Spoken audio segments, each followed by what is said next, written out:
Hi, welcome back to a new day. Yesterday the content was a mixture of data analysis with pandas and REST APIs. So we worked on data analysis and we served the data through the API.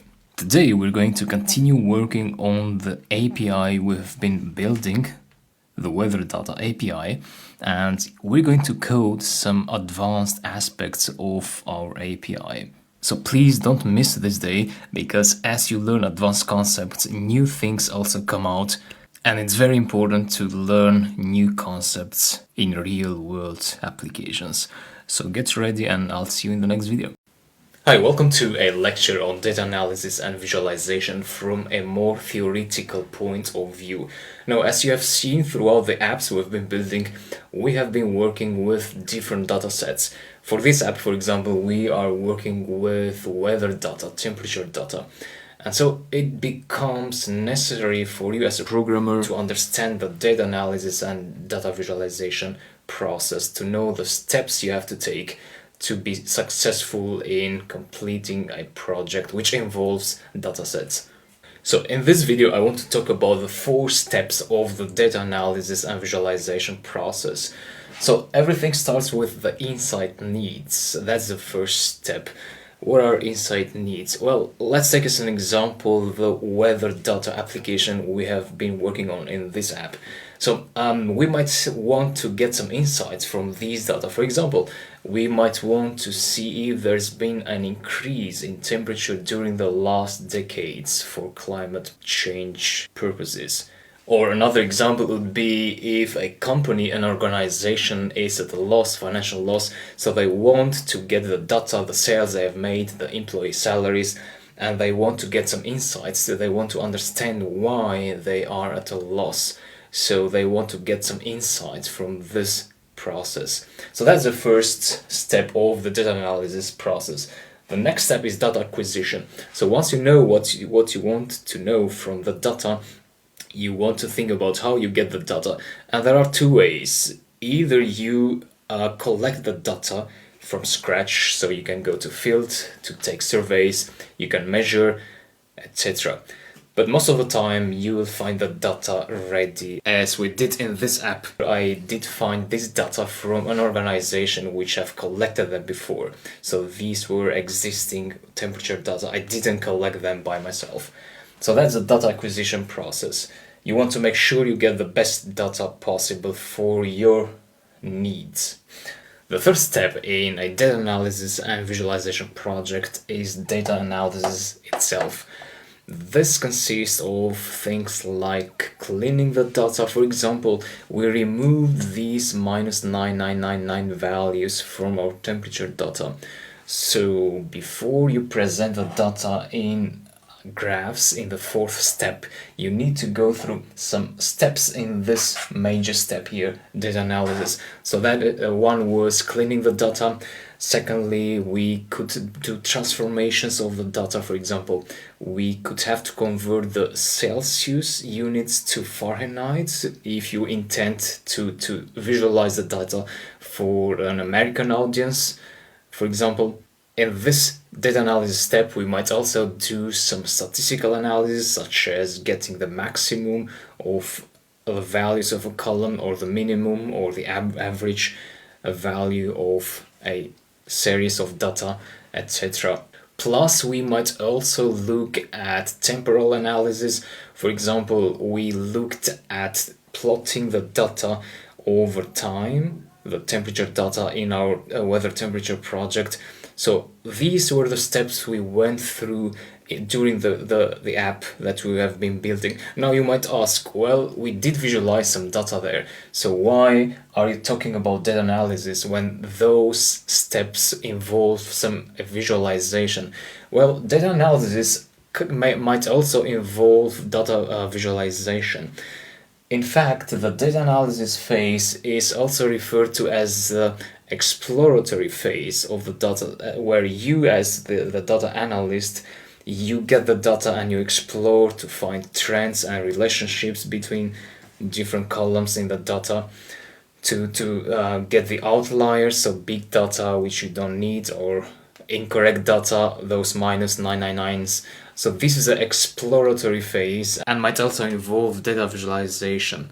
Then when you go to the data visualization phase, this is also known as the explanatory phase, where you explain the results to your audience.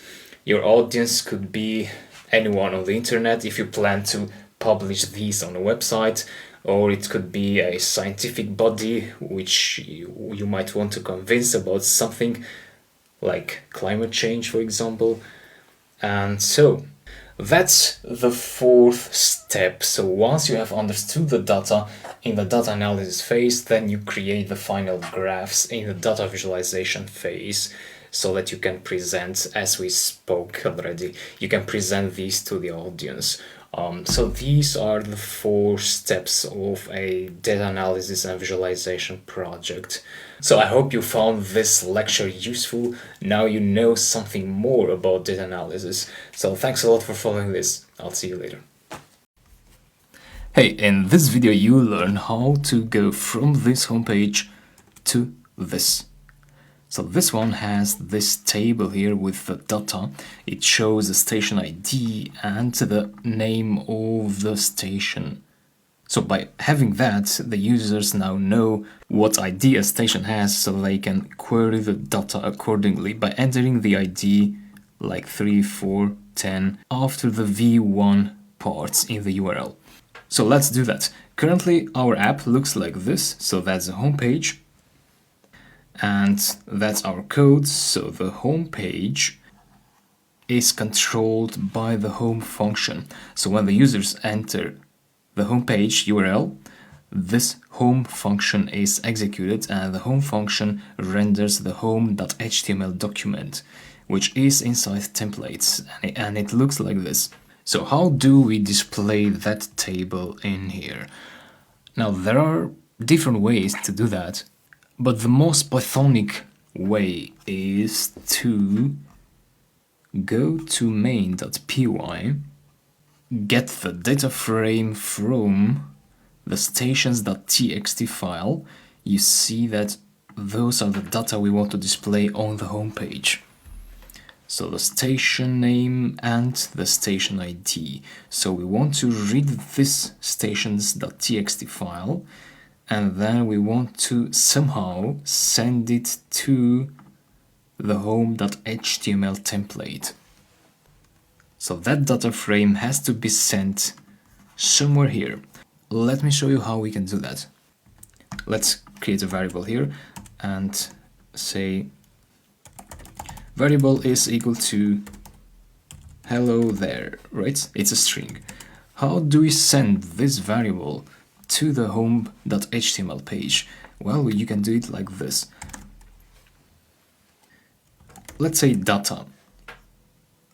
This is a new variable. It can be anything. I'm just saying data. Data is equal to variable. Now we go to home.html and let me split it to the right so we see both worlds. And then anywhere inside the body tags, you want to do something like this.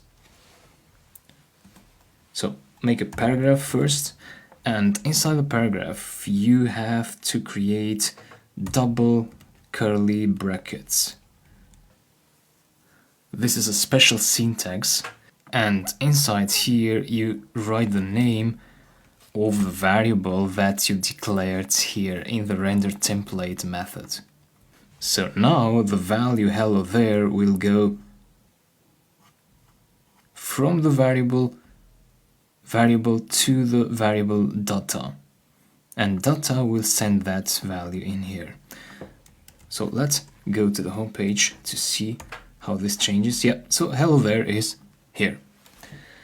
So now we can try the same thing with the data frame. So instead of having the variable here, we say my or stations is equal to pd.read csv.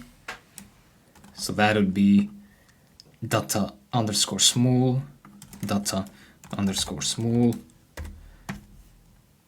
stations.txt. stations.txt. And skip rows will be equal to, so we have to skip certain rows. As you can see in stations, these are metadata, so there's 17 rows we need to skip. So go to main, skip rows 17. Now let's try, instead of the variable here, we say stations, that variable. Let's see what will happen. Go and refresh the page. So we see some data. So that's the station ID for Vakwa and Falun, etc. So this is not ideal, I should say. We should figure out a better way to do this. And let me show you that better way first in the Python console here. So let's say we have stations is equal to that. So first import pandas as pd. So that's what we have. Stations is a data frame, right? And now this is being printed out in here. But if you do stations .to underscore HTML, a method, what you get is you get structured HTML code. So you see we have these TD HTML tags, so these create a table, like TR stands for table row, etc. So where I'm trying to get to is that you can say here stations.to HTML. So now the data variable will be equal to that HTML. So that HTML will be stored as a string in this data variable. Let's see now, save, and let's refresh here. So still we're not there yet. So the data look like raw HTML. That is because by default the template engine of Flask does not render HTML data as HTML. It renders them as plain strings. If you want to allow the template engine to render data as HTML, you have to write a vertical bar here and then the save keyword. Save this home.html file, go here, refresh, and there we go. So there we have the entire table rendered correctly. And if you think that this cn colon and lat colon and long colon and height columns are unnecessary here, then what we could do is we could update the data frame here and say the current data frame stations, we only want a particular list of columns here, which would be stat ID and stan name. Stat ID does not have spaces, but stan name has a lot of spaces, so make sure to copy the entire length of the column, or you could also delete these spaces in the text file in here and then provide stan name without spaces, so it's up to you. I'm just going to provide the entire stan name column like that, and we also wanted stat ID, so these two should be divided by comma, stat ID and stan name, and these two are inside these brackets, and then we have outer brackets as well. Save, refresh, and now we have this. So stat ID, stan name, and that concludes this video. So let's commit the changes. We change the home.html page and main.py. So this is day 31. Show station table on the home page. Commit, and thanks for following. See you in the next video. Hi, in this video you'll learn how to add more URL endpoints to your API. So currently we only have one pattern, this one here. So that means the user queries for a particular station for a particular day to get the temperature for that particular query. Now, we also want to allow the user to get all the historical data for one particular station. So, for example, if they entered this URL, they should get all the data for that station for all the years. Plus, we will also allow the user to just enter the year here, for example, 1900, and they should get all the data for that particular year only. So these two things, data for all the years for one particular station and data for 1 year for one particular station. Let's begin. So let's start with the first scenario.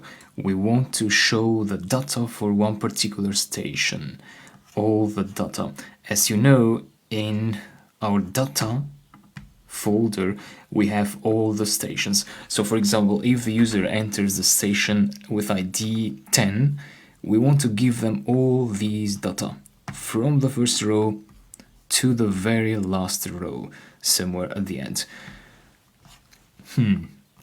For that, we need another function here in Flask, another URL pattern, another function. So let's say at app.root, this time the URL pattern will be /API/v1/station in brackets. And that's it. Define, let's call this function all data. The function name should be different from the other functions, so be aware of that. And station is the variable name. It doesn't matter if this is the same variable name with that, because these are local variables, so this has a scope only inside this function, and this will have a scope inside this function. So the user enters the station in here, we get the station in this variable, and then we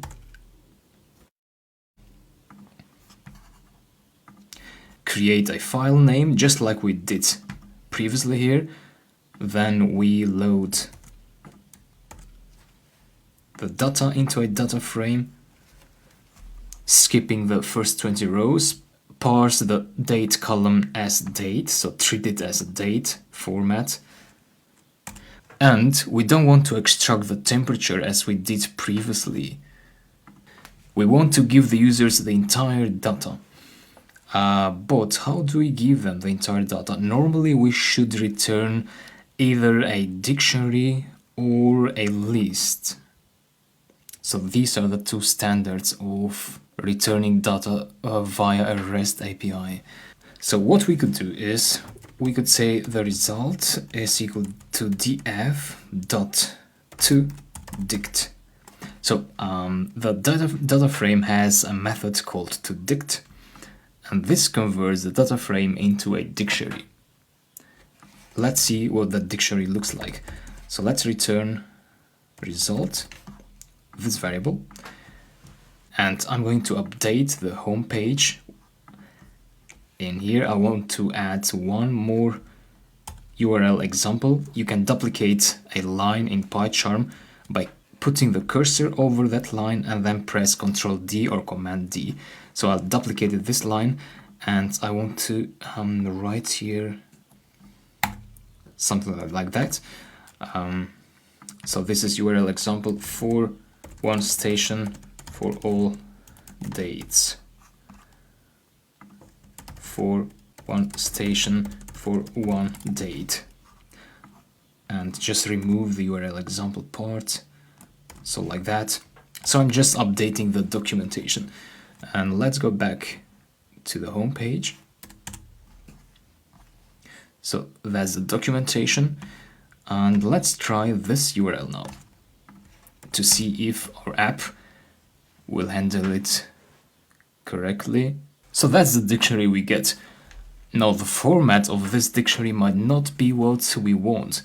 So this is a dictionary, and that's the first key of the dictionary, and that's the value of that first key. So the value of this key is a dictionary, and this dictionary contains all the dates. So that's the first key, and then we have somewhere we should have the TG key. Wait, it should be somewhere down below. So there we have the other key, TG, and here we have all the temperatures for all the dates. If you want to change the format of this dictionary, then you want to go back to your code, and inside to dict, you want to say orient is equal to records. So this will change how the dictionary is structured. So let's go back to refresh the page. And I think this is much better. So what we've got now is one list of multiple dictionaries, each dictionary representing one row of the data frame. So these are the data for the first date, 1st of January 1756. The temperature was minus 8.7. Then we have 2nd of January 1756. Temperature was minus 9.2. A bit colder. And yeah, that's it. So I believe you agree with me that this format is more appropriate for how our data are structured. So that was the first function. Secondly, then, what we want to add also is the capability for users to query only the year. For example, let's say something like this.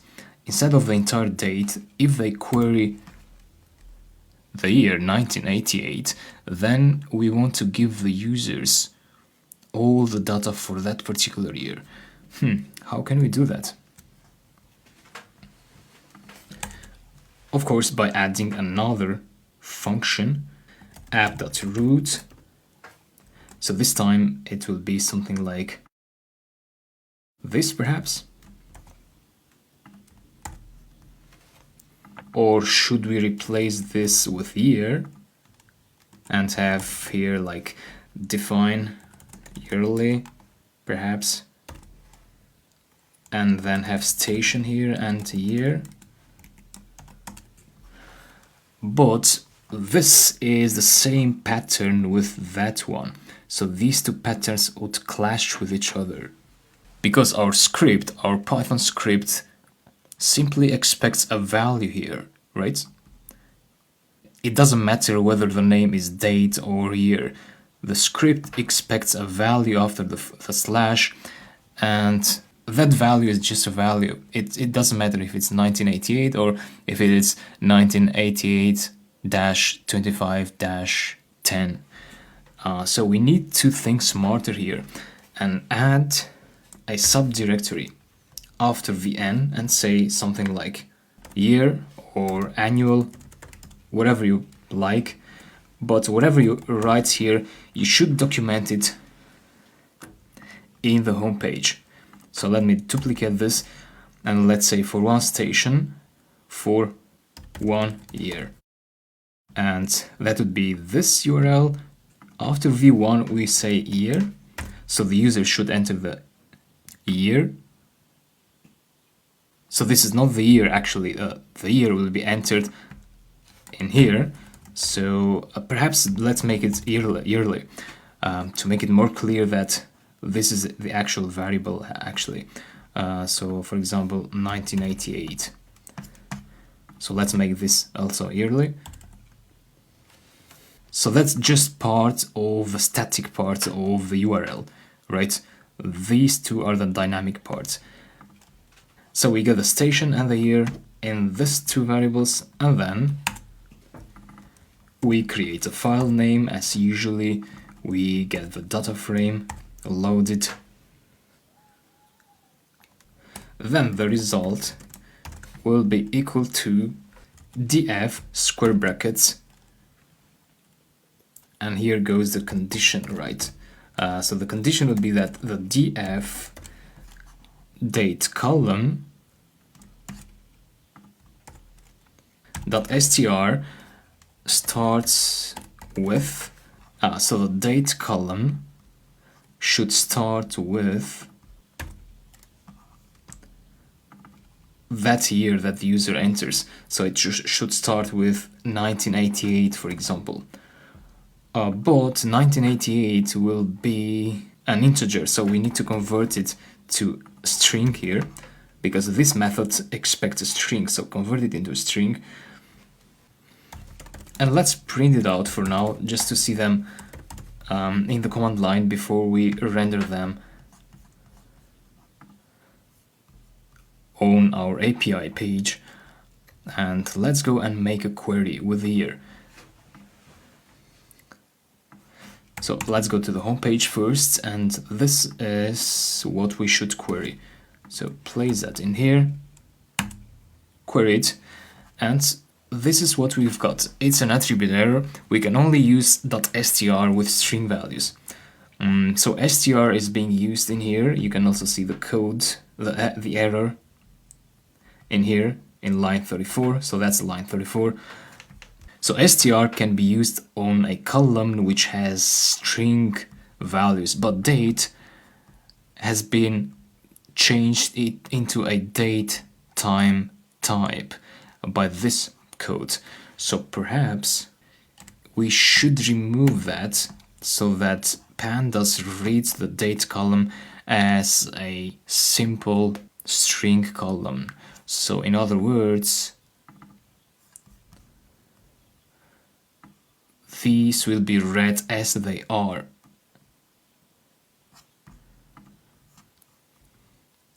Let's try it again. We should have another error this time. So still we get this because this time the date column is read as a number. So let's convert the date column into a string. To do that, you say df. So the date column should be updated, and it should be equal to the current date column as type in parentheses str.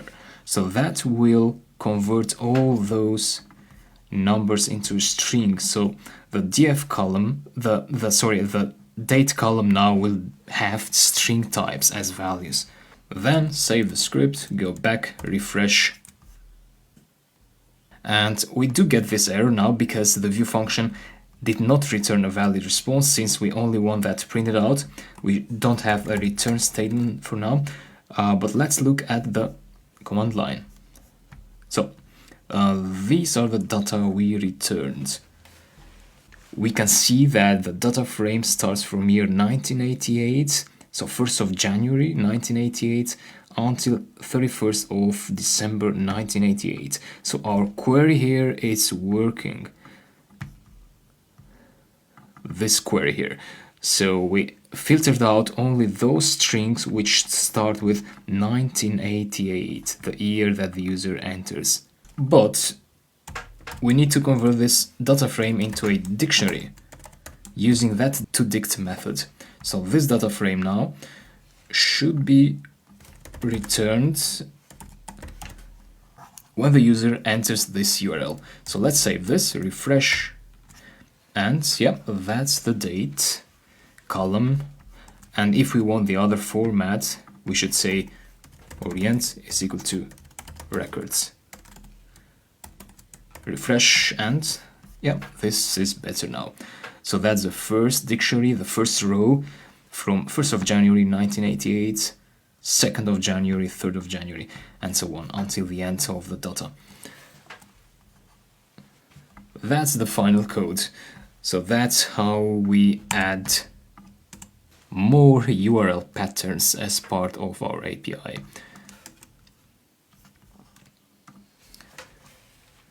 So let's commit the changes. Add URL endpoint for yearly and all data, and commit. That's it. Thanks for following. See you. Hey, welcome to today's exercise. In this exercise, you will be doing data analysis. Now, yesterday you learned about data analysis, but today you'll be consolidating that knowledge by doing things yourself. So let me give you the exact tasks you have to do for this exercise. First task is to please go to the lecture resources and download the wines.csv file from there.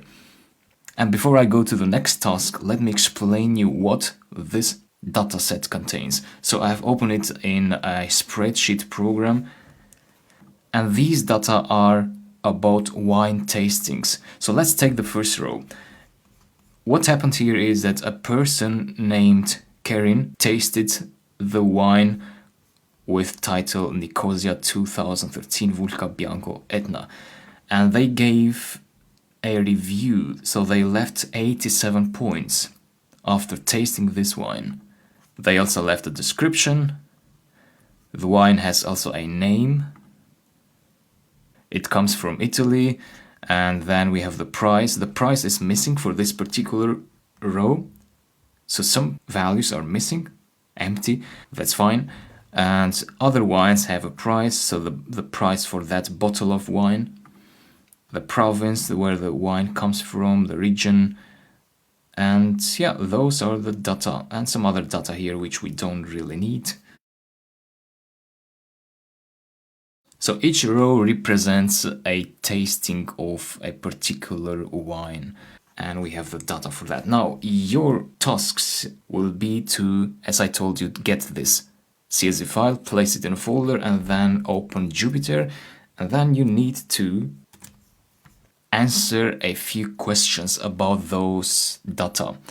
So you'll be doing data analysis, but what data analysis is that it is a process to turn data into information. So currently these are simply data. I mean, we cannot tell what's going on here. That's why we use data analysis to answer a few questions, so to give us more information, a better overview of those data.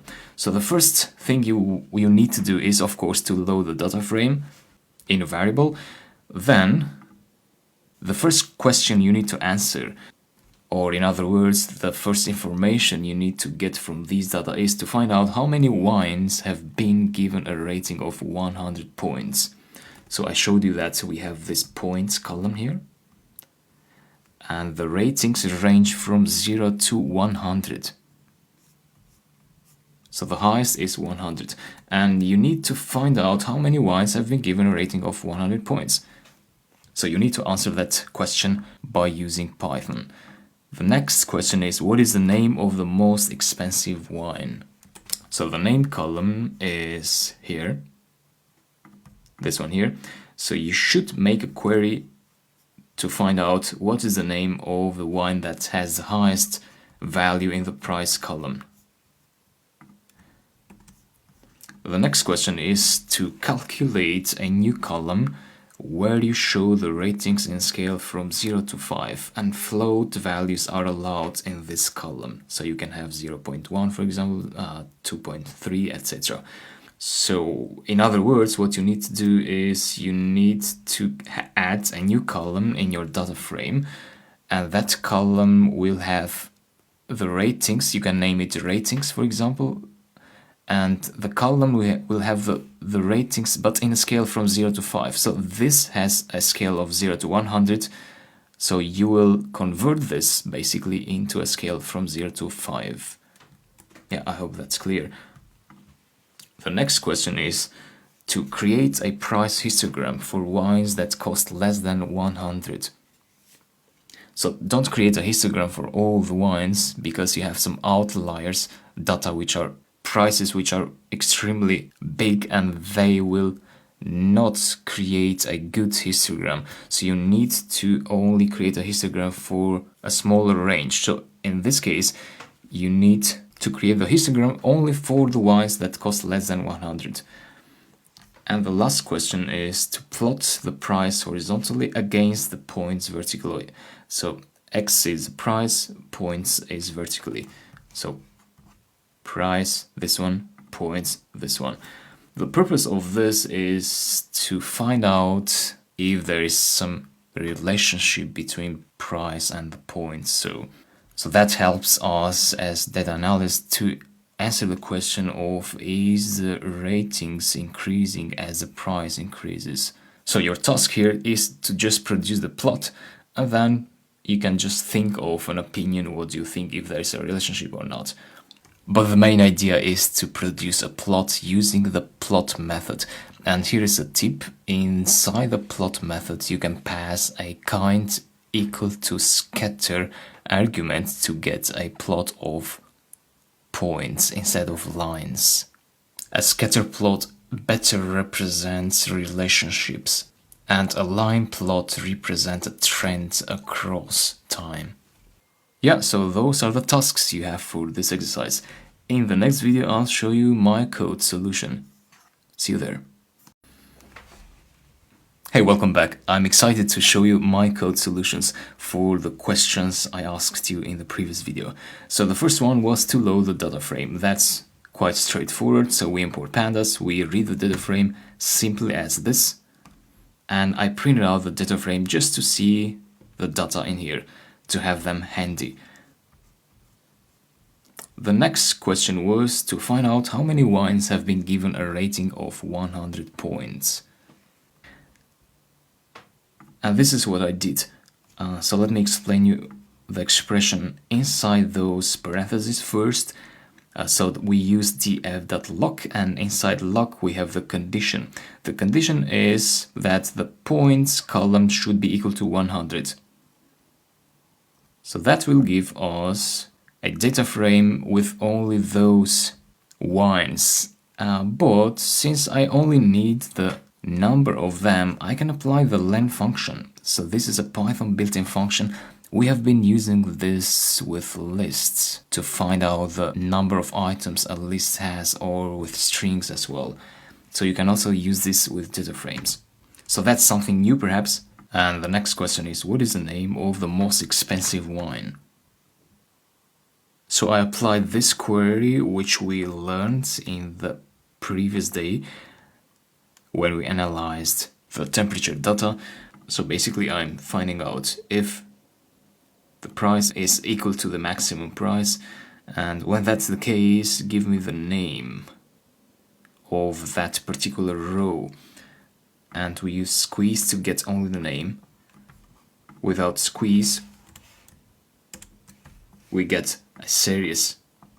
So with squeeze we extract only the name. That's the name of the most expensive wine. The next query was to calculate a new column where you show the ratings in a scale from 0 to 5. And I don't know how you did this, perhaps you used a different formula, but I simply divided them by 20. And so this is what I got. So the rate, that's how I named this column. And yeah, we have different ratings in that scale. If you use another formula, that's fine. Perhaps my formula is not the best. Anyway, the idea was to understand how to calculate a column, to practice that skill. Next is create a price histogram for wines that cost less than 100. So I apply the hist method, but I didn't apply it to the entire price column, but I used lock, and inside lock I had a condition that the price should be less than 100. So that should give me a data frame object containing only the rows which have a price of less than 100, and then I get only the price column out of the data frame, and then I apply the hist method to that price column to get the actual histogram here.